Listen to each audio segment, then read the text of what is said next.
Now, your forecast first, sponsored by Matex Heating, Cooling, and Plumbing. Well, we had a little bit of rain out there across some parts of central Illinois, especially from Springfield down to Effingham earlier. A few showers in Vermilion, Fort and Iroquois County, and now a lot of us are dry. We are seeing here in the late stages of the night a little bit of a line out here north of Jacksonville. We're allowed an isolated shower or storm tonight, but most of us staying dry and staying warm. 72 in Champaign right now. We're going to warm things up a little bit more tomorrow as we're going to be heading back into the mid-80s for highs. We're going to come back and talk about how additional storms are possible tomorrow, but maybe not for everybody. We'll show it to you coming up. WCIA3 News starts right now. Now from WCIA3 News. I didn't know the people. But she organized a vigil in the memory of 3 shooting victims anyway. We'll show you the dozens of people who came to support them. Plus, the Paycheck Protection Program was meant to help businesses. Now it's causing problems for some nonprofits, including one children's home. We'll show you how. Deal with a lot of anxiety, depression, PTSD. And he knows others do too, how he's giving them a place to work through it. You're watching your local news leader. This is WCIA3 News at 10. I know people who knew them. I know people who had loved ones that they didn't know if they were safe or not. Family and friends of the loved ones killed in the shooting at MAHOMET gathered in Springfield to share stories and reminisce tonight. Good evening, I'm Paul Cicchini. Nearly 50 people came to the vigil to honor those lost. WCIA3's Cole Hankey was there. Family and friends of the 3 victims gathered at Centennial Park today to mourn the lives lost. Whether they were talking about Bill Gibbons' love of fishing, Chris Allmiller's intensity when playing video games or Uno, or Marcia Strumpfer's fierce attitude and loyalty, the crowd cried, laughed, and bonded over their lost loved ones. The event was meant to help the families cope as much as it was to honor the 3. The organizer of the vigil, Kendra Day, did not know any of them. She was waiting to hear if there would be a gathering, but after not hearing about anything, she took it into her own hands. It affirmed my conviction to do this because since I didn't know the people, I was just kind of going at it blind. But now that I've heard the kind of people they are and met the people that love them, I know that this is where Jesus had me. The crowd was made up of Bunn employees and family and friends. Most said that the event really helped them understand how many people were with them while dealing with their losses. Reporting in Springfield, I'm Cole Hankey, WCIA3, your local news leader. Police continue to investigate the shooting, but there is still no word on a motive. Several guns are off the streets of Danville tonight thanks to some new police units. The department launched the units in mid-May. They focus on proactive policing instead of reactive policing. The 2 units are the Problem-Oriented Policing, or POP unit, and the Community Housing unit. The POP unit is behind 5 gun arrests in the last month, plus a 6th gun arrest that the patrol officer handled.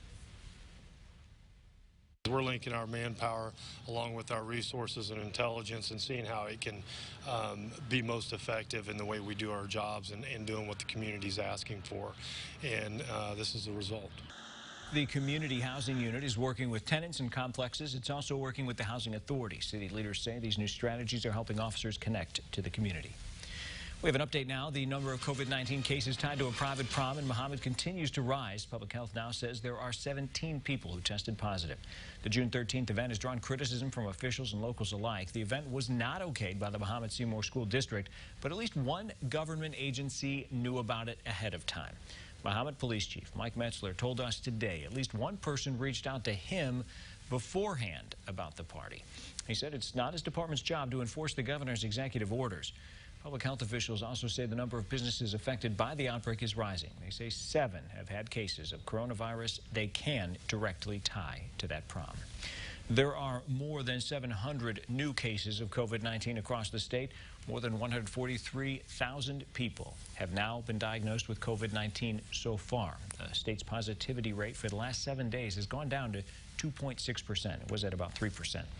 It's killed around 6,900 people after 23 more people died in the last 24 hours. Nonprofit homes for abused children saw a decline in donations during COVID-19 and an increase in their workload. Now the Pritzker administration says nonprofits that took federal disaster loans could risk losing state dollars. Our Capitol Bureau Chief Mark Maxwell is live in the newsroom tonight. So Mark, these social service providers say they're being unfairly punished. And Paul, at a time when their donations are harder to come by and their work itself is harder. Their mission, of course, in this case is to protect children in danger, or other cases, to provide shelter for the homeless. But businesses whose mission is to make money can collect federal loans and state payments without choosing one or the other. And especially after uncertain years during the budget impasse, the Cunningham Children's Home in Urbana told me they need those federal loans back when the coronavirus hit to keep their doors open. Cunningham has survived world wars, pandemics, recessions, depressions.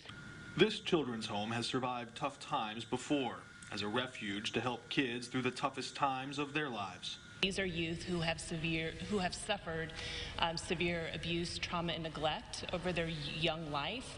And at some point, the state says it's not safe for you to live anymore at home. We did that exercise for a year.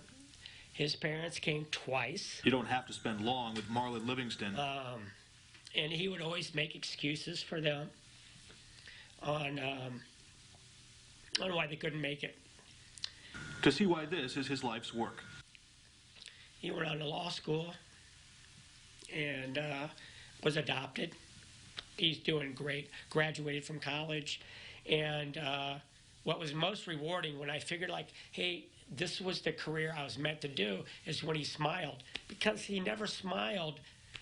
The only time he would smile is when he was in drumming circle. And to see him as an adult smile, that's where you get these little nuggets to kind of keep you coming back for more and keep wanting to do the work. That's why he was relieved when Congress created disaster loans to keep staff on the payroll through a paycheck protection program. Without the PPP loan, we would have had to look at cutting services. And cutting services at a time where our clients probably needed them most. And that's why he can't understand why the Pritzker administration would withhold state payments if they took out those federal loans to stay open. It is somewhat perverse, in my opinion. We're actually being treated worse than a for-profit company. I think it's just kind of a perverse way of thinking. And tonight, pressure growing on Governor Pritzker. Comptroller Susana Mendoza, a Democrat, breaking with his decisions, saying, quote, I do not support a policy of reducing or delaying state funding for nonprofit organizations that have received federal Paycheck Protection Program funds. The comptroller saying, quote, I urge the administration to reconsider. Tonight, Governor Pritzker's office responding, saying the state is working to keep providers afloat, but there are also entities that did not receive PPP funding that need the state's help. A budget crisis that could still grow worse. Paul? Yeah, certainly not a position the state is unfamiliar with, a budget crisis, that is. All right, Mark, thanks. Blood centers are in desperate need of donations, and we have a way for you to help. WCIA is partnering with Community Blood Services for a Gift of Life blood drives happening tomorrow across central Illinois. Coronavirus concerns canceled many drives this spring, which put blood centers in a difficult spot. The hospitals weren't using blood for the beginning of the pandemic. Their blood usage had gone down dramatically. But since then, in the last few weeks, the need for blood has skyrocketed because hospitals have been adding back in surgeries, cancer treatments, and other procedures that require blood. And we are working hard and fast to try to keep up with that need, but we currently are not doing that. Now, they say it is safe to donate blood. Workers wear masks and follow social distancing guidelines. You do, however, need an appointment to donate tomorrow. Now, this drive goes from 9 a.m. until 3 o'clock in our back parking lot in Champaign. You can also donate in Danville, Mattoon, and Springfield. To make an appointment, visit our website, WCIA.com. It's Scoliosis Awareness Month. This spinal condition affects more people than you may think. There are more than 3 million cases each year in the U.S. Scoliosis is a sideways curvature of the spine. Most cases are mild, but severe scoliosis can be disabling and require surgery. It can cause complications, including lung and heart damage, by causing the rib cage to press against vital organs. Now, we spoke with a woman who had to wear a back brace for years as a child, had surgery to straighten her spine, and is now able to live a healthy and fully functional life. Not only was it curving, but it was rotating, so they were scared that it was going to put pressure on my internal organs. So they went ahead and did the surgery. I was in the hospital for about a week after. I ended up playing volleyball that year in school. And then, I mean, I went on to play volleyball in high school and my first 2 years of college. Doctors don't know what causes the most common type of scoliosis. It can be hereditary, but not always. A new gym in Tuscola is focusing on helping veterans and first responders. This is a dedicated space to give people a supportive outlet to deal with PTSD. WCIA3's Jennifer Jensen has that story. Veterans can face a rush of emotional difficulties when they return home. I'm a disabled veteran myself. I deal with a lot of anxiety, depression, PTSD. I was drinking, nonstop. It was pretty bad, and I realized now I have a 7-month-old daughter, so I needed to get my act together. He became a personal trainer. He and his brother are opening up a gym called Rally Point Fitness in Tuscola to help others who may be struggling.